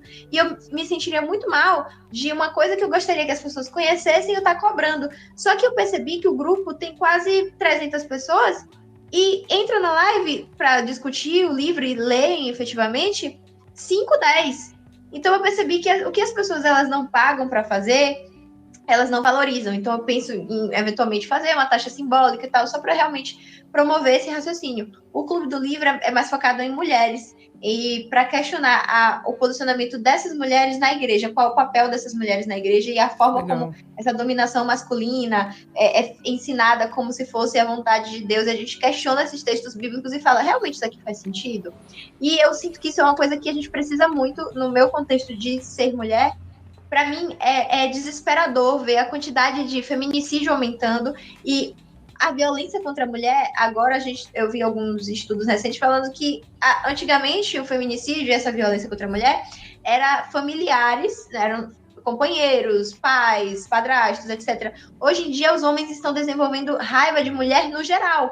Então, eles veem uma mulher na rua, eles vão agredir aquela mulher. E se torna perigoso para mim. Eu tenho um companheiro que não me agride, mas se eu sair na rua, vai ter um homem aleatório que vai sentir raiva de mim. Então, a gente precisa tentar aproveitar esse momento que vários evangélicos se chocaram com o que Bolsonaro fez, se chocaram com essa crise institucional que ele tentou provocar com o golpe, e falar, vamos tentar puxar essa galera para estudar. Por isso, convido os ateus que estão me ouvindo, ateus, não me critiquem, eu preciso fazer esse trabalho. Eu sei que vocês não acreditam na religião, mas vocês precisam entender que se eu não fizer esse trabalho, a gente provavelmente não vai ter mudanças reais no cenário político, porque o público evangélico é muito grande, então eu estou por dentro. É mais fácil convencer essas pessoas por dentro do que por fora. Eles não vão te escutar, eles vão escutar a gente. Talvez, ainda talvez. Enfim, é isso.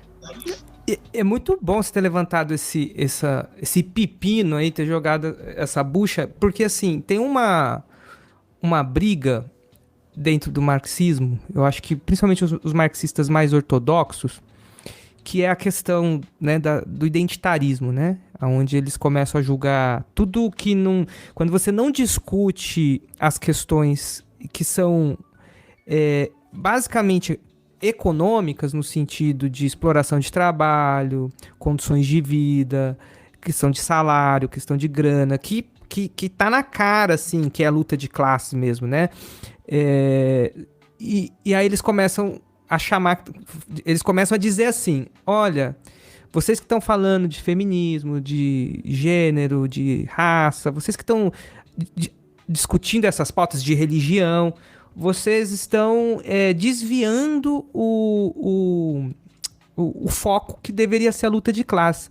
Como é que vocês pensam isso? Porque eu acho isso um grande equívoco, porque me parece que a questão da identidade, como uma pessoa se enxerga no núcleo que ela viveu, no ambiente que ela está se formando e se relacionando, ela forma a identidade dela no interior dessa luta de classe, mas essa identidade dela passa pela fé que ela tem, pela cor da pele que ela tem, porque isso vai ter resultado material prático nas relações de vida dela.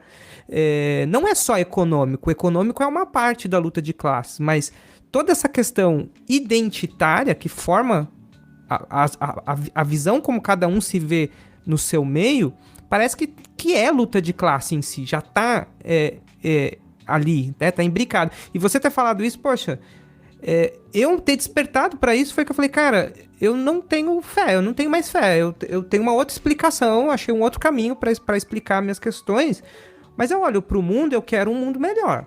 E eu falo, poxa, 90% das pessoas ainda tem fé. Então, se eu achar se eu não tiver capacidade de conversar com as pessoas por um mundo melhor a partir da identidade dela, como é que a gente vai construir alguma coisa pro futuro, né?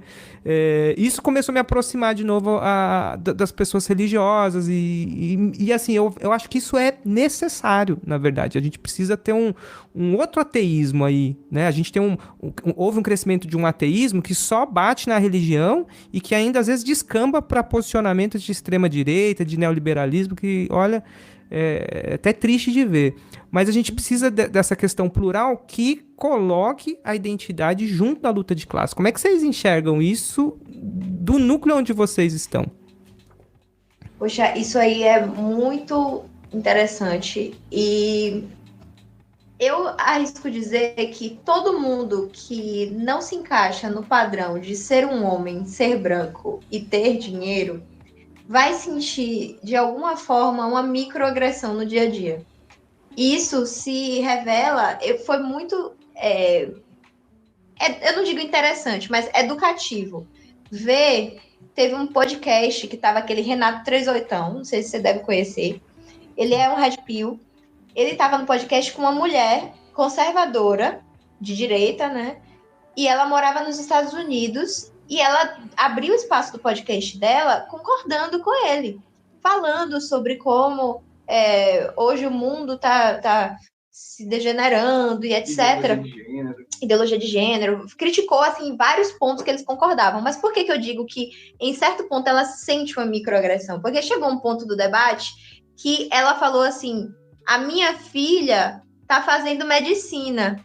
Renato Trezotão chegou para ela e disse, mulher não tem que estudar. E ela ficou indignada. Ela falou assim, mas como mulher não tem que estudar? Mulher tem que estudar sim. E ele falou, não, mulher tem que ter filho. Se ela tiver filho, ela vai ter 5 filhos melhores que ela, e aí ela vai produzir 5 vezes o valor que ela produziria como mulher. Então, ela sentiu a microagressão. É terrível ter que dizer isso, ter que dizer para essas antifeministas e mulheres conservadoras que elas não vão ter não vão ter o mundo passando a mão pela cabeça delas se elas tentarem se aliar com o lado que não quer se aliar a elas. Elas pensam que vão ter esse acolhimento, mas não vão.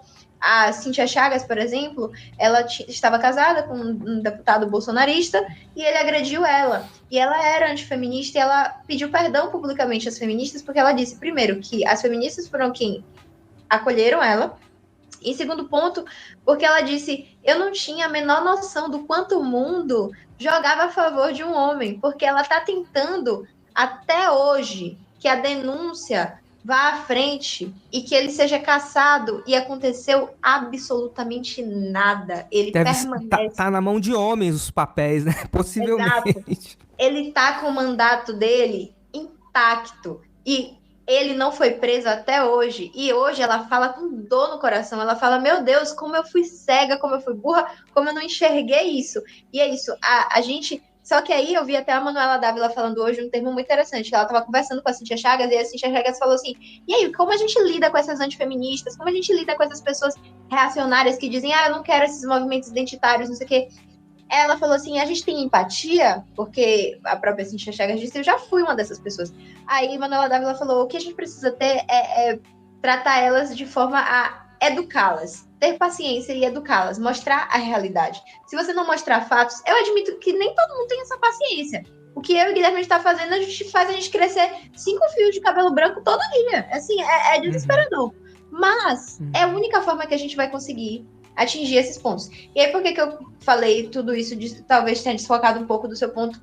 Eu acho que muitas pessoas pode ser dois posicionamentos. Pode ser uma pessoa que não tenha esses atravessamentos de raça, de gênero, de sexualidade, e para isso, para ela, está muito confortável dizer que o problema é só econômico. Ou pode ser uma pessoa que tenha um atravessamento de gênero, de raça, de classe, etc, etc, e queira fechar os olhos para essas microagressões porque pensa que assim ela vai sofrer menos. Eu já vi pessoas negras, por exemplo, dizendo, eu não vou falar sobre racismo porque eu não sou mimimizento, esperando receber aplausos, sendo que no dia a dia ela só vai receber coisas ruins, vai receber racismo todos os dias, o mundo não vai parar por causa delas, não é porque você se aliou com o lado que, em tese, é o dominante que você vai ser tratado como um deles. O Rael Santos presenciou isso, né? Ele até falou assim, eu achava que se eu ganhasse muito dinheiro sendo preto, eu iria parar de sofrer racismo, só que eu vi que na verdade não mudou nada. Eu só era um preto com dinheiro, eu chegava com dinheiro e piorou, na verdade, porque eu chegava nos ambientes e as pessoas me olhavam com desprezo. Então eu percebi que na verdade o que falava não era mimimi, era a realidade. Então a gente precisa mostrar a realidade para essas pessoas. Como eu disse, se for uma pessoa que não tem nenhum desses atravessamentos, é muito difícil de fato. Não tem como você convencer, a não ser que a pessoa realmente queira se colocar no lugar do outro. Assim, para Guilherme me compreender, ele me compreende apenas através da leitura. Ele lê muito mulheres pretas, mulheres em geral, para ouvir através delas o que ele precisa entender, o que ele precisa saber, porque ele nunca vai vivenciar isso na prática. Ele aprende através de me ver passando por determinadas situações, mas ele mesmo não vai sentir isso na pele. Exceto essa questão econômica. E talvez por isso, na cabeça dele, ele poderia dizer, não, o problema é só econômico, porque é a esfera que atinge ele. Mas, como eu disse, se for uma pessoa que tem esses atravessamentos, é com base no didatismo, tendo que conversar pouco a pouco e, enfim, tentar mostrar de alguma forma que existe essa realidade, né? Muito bom. Perfeito. Bom, eu acho que não tem muito o que contribuir, não, né? A única coisa que eu acho que eu poderia compartilhar é a questão que você trouxe da fé. E aí eu acho isso interessante porque eu percebo que a questão identitária, bom, tá aí já exposto tudo o que precisava, mas eu acho que a questão identitária tem uma face aí que atravessa a dimensão religiosa. E aí qual é o lance? O lance é uma autocrítica à esquerda, porque eu acredito que a esquerda hoje olha para a grande massa evangélica e religiosa e cristã, interpreta como isso tudo sendo uma massa, um grande amálgama monolítico, como se todo mundo tivesse ali uma mesma compreensão fascista da realidade, sendo que é minoria essa classe endinheirada e esses pastores aí mercenários. A grande massa é composta por pessoas trabalhadoras, mulheres pretas periféricas, que tem esse atravessamento, que tem essa dinâmica de exploração, que sofre violência de todos os lados. E aí, como é que você vira para essa população e chama de fascista, sabe? Não consegue dialogar. Então, eu achei muito interessante essa questão que você trouxe de reinterpretar o movimento religioso com essa intenção de diálogo, de perceber que existe ali uma população real que está sendo explorada e violentada e sendo oprimida. Então, poxa, a gente precisa dialogar, a gente precisa entender, a gente precisa construir novos horizontes de possibilidade de esperança, de transformação. Muito bom. Eu sempre falo, né? Eu posso estar iludido, mas eu prefiro, sei lá, eu faço uma força racional para construir esperança. Porque senão vai entregar os panos também, né? Não dá, né, gente? A gente tem que seguir lutando. Muito bom. Bom, então assim, a gente tá chegando aqui nas últimas do nosso episódio. Eu sempre faço um bate-volta com a galera que passa por aqui, que é aquele lance. Eu vou falar uma palavrinha, eu separei aqui 4 palavras para cada um. Então eu vou falando e assim, a primeira coisa que vier em mente, uma rápida reflexão ou uma outra palavra, um sentimento, alguma coisa vocês colocam, tá bom? Então vamos começar com a Aline. Deus.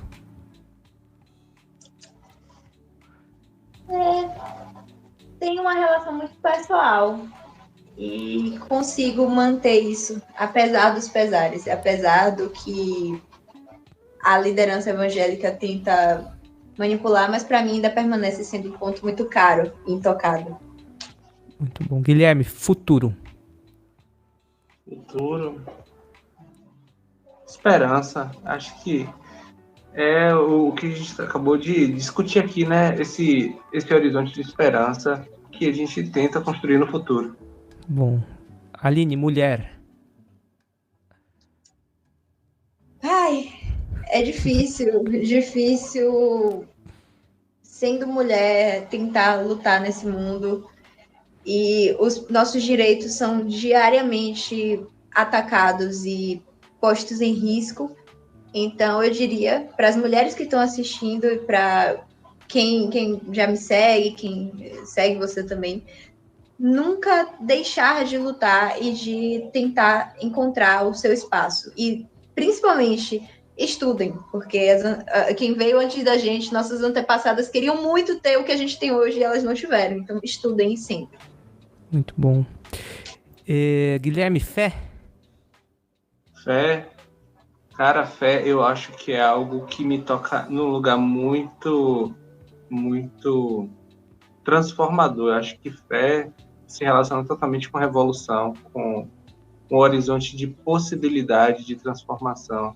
Eu acho que a fé é essa condição de possibilidade miraculosa, mística, e aí é algo que é muito particular, eu entendo que é algo muito pessoal, mas é algo que me coloca em movimento dentro dessas condições de opressão e pensando possibilidades outras de transformação e de reconstrução desse mundo. Boa. Aline, revolução? Seria. Deus, de verdade. Não aguento mais. Gente, Por pelo amor favor. de Deus. Ser trabalhador. Eu li esses dias um texto, um trechinho da ideologia alemã, e aí Marx está meio que conjecturando assim, ele fala, imagine, no tempo do Reino Livre, você não ser um artesão, mas você exercer um trabalho de artesão, e no dia seguinte você exercer um trabalho de pescador, e no dia seguinte, tudo que eu adoraria, eu odeio ficar preso num trabalho para sempre ali, repetitivo, pro resto da vida, isso porque agora eu vou ser servidora pública, viu? Imagine.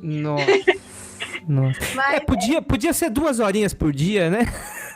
Vai lá, contribui, dá seu papel pra sociedade. pesca meu peixe. Tem gente pra isso, hein? Pois é, exatamente. Muito bom. Mais uma, então, pro Guilherme, tá bom. Alienação. Isso aí é pesado. Alienação. Putz, essa palavra abre tanta discussão, mas eu acredito que a alienação é o carro-chefe do capitalismo, né? Esse poder de desmobilizar a classe trabalhadora, esse poder de fazer com que a classe trabalhadora se mantenha inerte, é justamente a questão da alienação que foi amplamente discutida nos teóricos frankfurtianos e que eu acho que é algo tão necessário e tão atual hoje. Muito bom, muito bom. Eu vou deixar aqui só uma pergunta que eu acabei respondendo lá pro pessoal aqui do chat. O Leonardo perguntou o seguinte: o que vocês acham sobre a santificação das pautas capitalistas neoliberais nas igrejas e a demonização quando se fala de outras linhas, como comunismo e socialismo? Eu acho que, na verdade, é o resumo da nossa live de hoje, né? Da conversa de hoje. Inclusive, Thais fez um vídeo recente sobre essa questão que ficou muito bom. Ela traz o Walter Benjamin, Capitalismo como Religião. Ficou muito bom mesmo. Eu não sei se esse menino que comentou chegou a assistir, mas tem um que eu falo sobre isso, sobre a sacralização do sistema capitalista e trata tudo que seja contrário como blasfêmia. Só um comentário breve, ontem eu estava conversando, prestes a dormir, para você ver como é a nossa conversa aqui em casa. A gente estava já deitado para dormir, aí Guilherme falou assim, sabe o que eu acho engraçado? Nietzsche fazia várias críticas à religião, mas por que a gente não vê ninguém falando sobre niilismo cultural? Porque Nietzsche não tocava na questão econômica. Não foi só Marx que falou sobre religião, não foi só Nietzsche que falou sobre religião, diversos filósofos falavam sobre religião e várias vezes teciam duríssimas críticas. Só que a demonização de Marx não é pela religião, a gente precisa entender isso, é proteção da sua própria classe social. Eles não querem questionar o sistema capitalista porque os beneficia. Então, é uma tática reiterada. E, às vezes, alguns patos são pegos nesse meio. Porque a gente vai ver, às vezes, pastores que são pobres repetindo esse discurso, mas é porque ele foi muito bem feito, muito bem manipulado por quem domina, por quem detém esse poder. Então, enfim, é isso. Muito bom. Se eles abrirem espaço para a questão do marxismo, né, dentro dessas comunidades, dentro das próprias instituições, é um tiro no pé, né? Vai gerar muita identificação, né? Isso, no povo, e eles vão perder o lugar de poder que eles têm. Exatamente. Tá bom. Gente, então, o Guilherme e a Thaís, eles estão sempre no Instagram. Vocês têm canal no YouTube também ou vocês focam mais no Instagram? Como é que é? Na verdade, Instagram e TikTok. Instagram e TikTok, tá. Depois eu vou pegar eu acabei na correria, não pus, mas depois eu vou pegar e vou deixar embaixo o @ de vocês certinho, aqui na descrição, tanto aqui da live como do episódio. Eu também sempre peço pro convidado indicar alguém. O Guilherme já até indicou o Jonathan, né, Guilherme? Isso. Jonathan Niger. Tá, depois J-O-N-A. Pronto, tá. Pronto. Me manda depois o nome mais fácil. Depois eu dou um alô lá pra Thaís no WhatsApp. Você teria uma indicação que você acharia legal de alguém para participar? Tem uma amiga minha. Eu não sei muito bem se entraria, mas eu acho que sim. A Isabelle Lira é minha amiga. Ela é cristã e ela fala muito sobre gênero, sexualidade dentro desse contexto religioso. Eu acho que isso pode ser interessante. Não é própria. E ela é também, ela é feminista marxista. Então, legal. acho que sim. Acho que pode se relacionar Boa. bastante com os temas aqui de interesse do pessoal. E como Ela tem... produz no Instagram também? Sim. Isabela Lira, né? Isabelle, Tá. com S. Isabelle, tá. Isso, com 2 L's no final. Legal. Ela fala muito sobre essa linha de sexualidade, gênero e a perspectiva cristã, ela é psicóloga, então eu acho que o conteúdo dela é muito legal pra gente. Eu gosto muito de acompanhar. Eu gosto de psicologia também, vai ser massa. Legal, boa. Sim. Depois eu vou entrar em contato com eles então e vou dizer que vocês que indicaram. Tá. E, gente, ficou alguma coisa assim que vocês gostariam de ter falado e não falaram, que vocês acham importante, assim, nesse momento final? Só queria dizer que eu gostei muito do papo. Foi ótimo, Massa. porque pra mim foi como se fosse uma sessão de terapia. É Eu pude desabafar. Que bom. Pude desabafar, porque essa caminhada, de verdade, é muito difícil. É muito difícil ser cristão e se alinhar mais com a corrente de esquerda no Brasil. É muito difícil porque eu e ele, a gente precisa usar palavrórios indiretos para dizer o que a gente realmente quer dizer, porque se a gente usa uma palavrinha fora do lugar, gera um grande caos. Então, é muito cansativo. Então, a gente está tentando fazer isso porque a gente realmente acredita na possibilidade de um futuro melhor e principalmente porque eu acredito que nós, enquanto pobres, a gente tá na base da pirâmide, então a gente precisa realmente lutar o tempo inteiro, ficar em alerta. Como eu disse para as mulheres ficarem em alerta o tempo inteiro, pobres também têm que ficar em alerta o tempo inteiro e reivindicando pelos nossos direitos. Se a classe trabalhadora dorme, ela perde tudo e é explorada até o sangue. Então, foi muito bom poder falar sobre isso aqui, e ter gente que pensa igual e a galera também nos comentários, é isso. Massa demais. Show. E você, Sr. Guilherme, alguma coisa mais? Poxa, eu gostei bastante. Talvez uma coisa que eu acho que seria bacana se a gente conseguisse, é claro, o tempo não ajudou, mas se a gente tivesse conseguido falar mais sobre filosofia, porque é uma coisa que me atrai muito, e aí eu queria... você falou que está concluindo a graduação, então acho que ia ser papo aí até, mas a gente faz outro. Já está convidado. Boa, já está convidado. A gente já depois...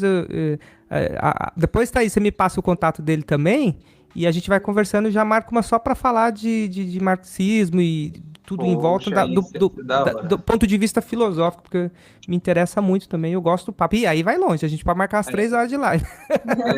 Fácil. Show, então assim, eu acho que...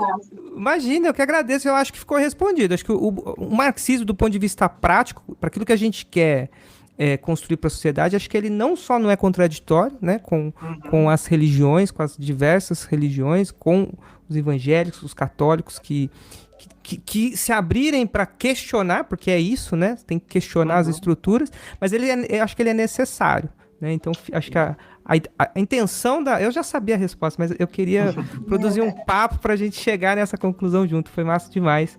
Agradeço muito a presença de vocês. Queria agradecer o pessoal que apareceu aqui também. O nosso canal aqui é pequenininho, é o 3º episódio. Espero que bacana.